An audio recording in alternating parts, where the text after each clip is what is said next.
ખેડૂત ઉત્સવમાં આપનું સ્વાગત છે। આજે તારીખ 8 જૂન 2024 ને શનિવાર। જોઈએ આજના હવામાન સમાચાર। તે પહેલા ચેનલમાં નવા હો તો ચેનલને સબસ્ક્રાઇબ કરી લેજો। નૈઋત્યનું ચોમાસું આગળ વધી રહ્યું છે। બીજી તરફ અરબી સમુદ્રમાં પ્રી મોન્સૂન એક્ટિવિટીની ગતિવિધિ તેજ બની છે, જેના કારણે સમય કરતાં વહેલું ચોમાસું ગુજરાતમાં આવે તેવી શક્યતા છે।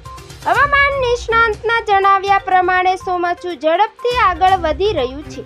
આગળ વધવા માટેનું હવામાન સાનુકૂળ છે।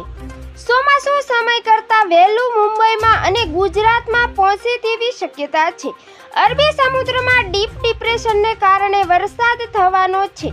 હવે ધીમે ધીમે દક્ષિણ ગુજરાત અને સૌરાષ્ટ્રના વિસ્તારોમાં પ્રી મોન્સૂન એક્ટિવિટીની તીવ્રતા વધી જશે।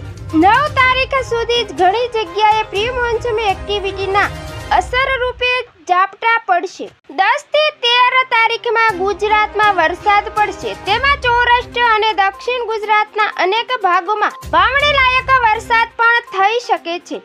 તેમજ હવામાન નિષ્ણાંતે આગાહી કરતા જણાવ્યું છે કે ગુજરાતમાં વલસાડ જિલ્લાથી ચોમાસાની શરૂઆત થશે।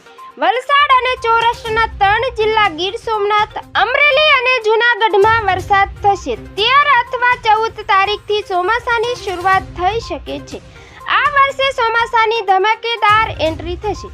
25 થી 27 જૂન સુધીમાં ચોમાસું ગુજરાતના બનાસકાંઠા સુધીના તમામ વિસ્તારને આવરી લેશે।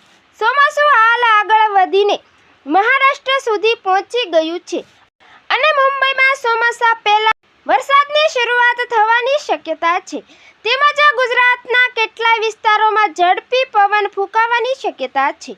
30 થી 40 કિમી પ્રતિ કલાકની ઝડપે પવન ફૂંકાવાની શક્યતા છે। તેમજ 9 અને 10 તારીખે પણ વરસાદની આગાહી કરવામાં આવી છે।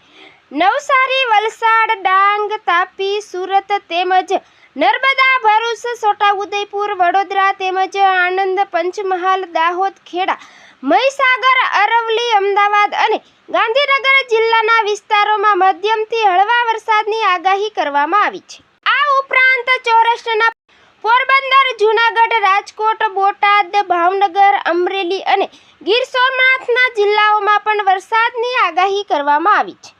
તો મિત્રો, ફરી મળીશું નવી